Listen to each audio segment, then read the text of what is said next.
General को मैं topper होगा अपने बैच की। मैं ये बात आपको क्यों बता रही हूँ पता है? क्योंकि मैं जिस गांव में पली हूँ वहाँ 5वीं तक की स्कूल था और वो भी सरकारी था।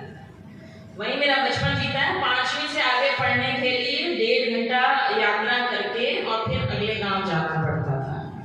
और मैं खुद सरकारी स्कूल से पढ़ी हूँ, इसी तरह से सरकारी यूनिफॉर्म, टोटली हिंदी मीडियम।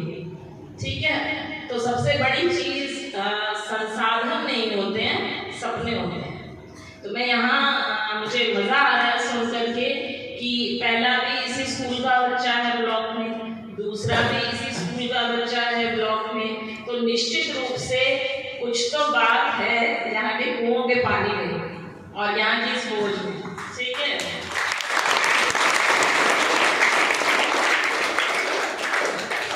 हमारे यहाँ जो हमारे बुजुर्ग बैठे हैं, गांव के बैठे हैं, ये बाकायदा ये कहावत भी चला करती थी, कह भाई किसने किस कुएं का पानी पिया है बच्चों, है ना?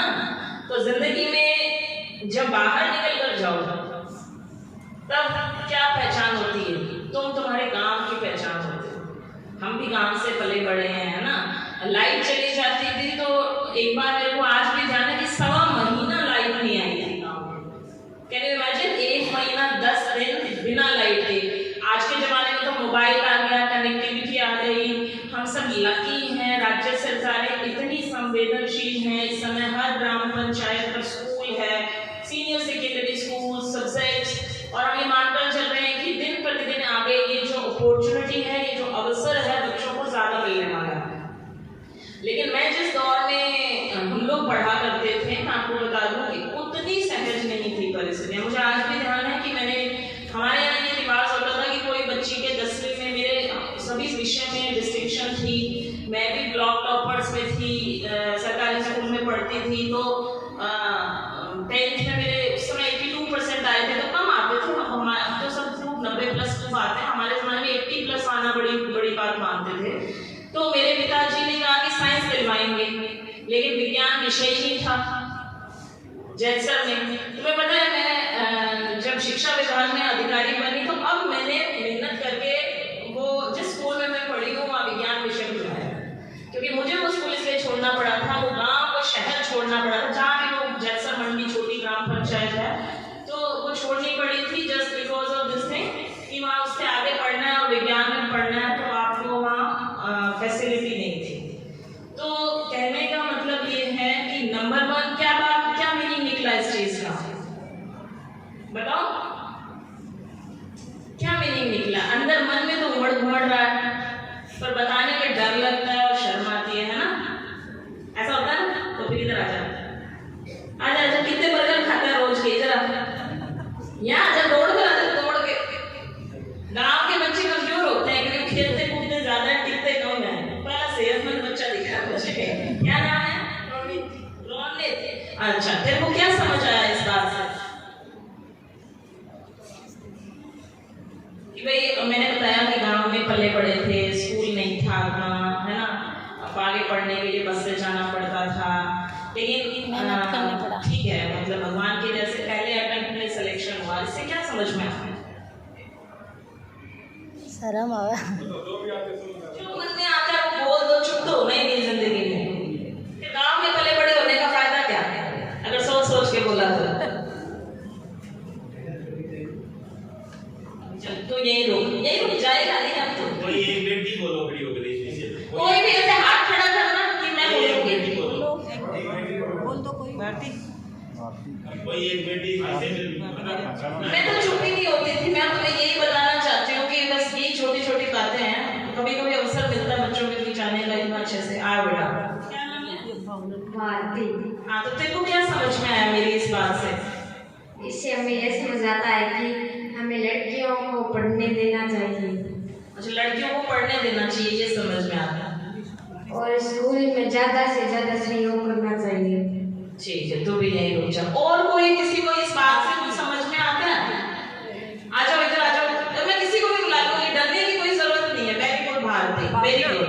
और लड़कियों को पढ़ने देना चाहिए, लड़कियों को भरोसा करना चाहिए। बात तो सही है, बताओ। अपने आप आगे बोलना तो पड़ेगा। कर लो। बताओ। बोलती अच्छा, जो सबसे ज्यादा छुप रहा होगा ना वो आएगा आगे। जो सबसे ज्यादा गर्दन छुपा रहा होगा तो आजा, कम है आजा। वेरी गुड, आजा। हाँ, दौड़ कर आजा। क्या नाम है बेटा? नसीब। नसीब मतलब क्या होता है? किस्मत। किस्मत। क्या बात है। नसीब कैसे बनता है? मेहनत करना, मेहनत करनी चाहिए, मेहनत करनी। अपने मेहनत से और कार्य से। तालियां बजा दो भाई।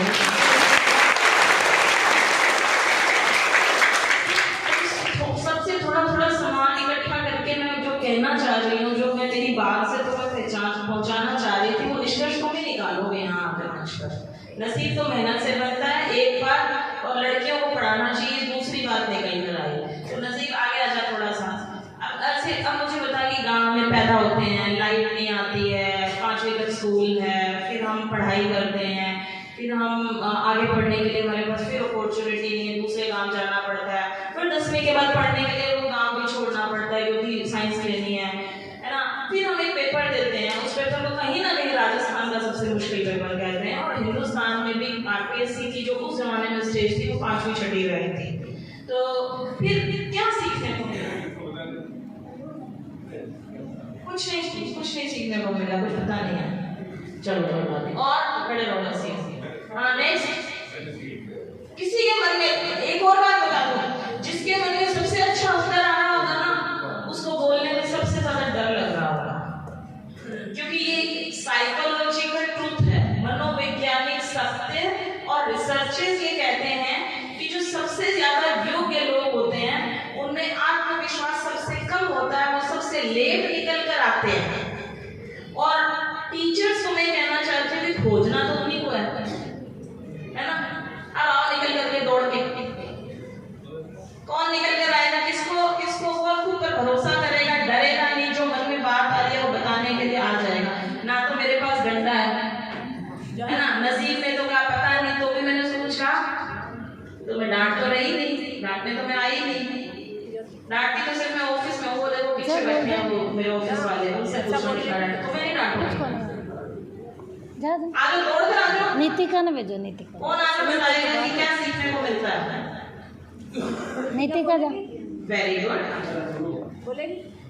मैं लेखन, और हमें इससे यह शिक्षा मतलब समझ में आता है कि हमें अपने गांव का विकास करना चाहिए, जो भी कमियां हमको पूरा करना चाहिए। वेरी गुड, तालियां बजाओ। और कोई बच्ची दौड़ कर आएगी? गांव का विकास तो बेटा तब कर पाते हैं, मैं कह रही हूं ना, उस गांव में, उस स्कूल में मेरे 10वीं की थी मैंने 1995 में, और साइंस का खुली 2021 में। कितने साल लगे सरपंच साहब? 26 साल बाद मैं ही गई, लड़ भिड़ के इधर जा उधर जा के हटू, मैं पढ़ी या तो साइंस स्कूल से। और मैं मंत्री जी ने ये बात कही कि मैं यहाँ पर पढ़ी थी, उनका नाम मेरे को अच्छा लगा कि आपको ये दर्द है, प्यार है। 26 साल हो गए, आज भी नहीं खड़ा। तो गांव का विकास कैसे होगा जब तू कलेक्टर बनेगी, ठीक है ना? और मेरे हाथ में कलम होगी कि मैं इस गांव से पढ़ कर गई थी, मैं क्या कर सकती हूँ। और कोई बुराई नहीं है कि जिस जड़ से, जिस मिट्टी से हम निकल कर आते हैं उसके लिए हम दर्द रखें, संवेदनशील। हम ही तो कुछ जानते हैं ना। बाहर से कोई आदमी आएगा तेरे गांव को समझने में उसे 2 साल 3 साल लग जाएंगे, लेकिन जो बच्चा उस मिट्टी में पला बड़ा होता है उसको अलग से अपना गांव कितना प्यारा लगता है।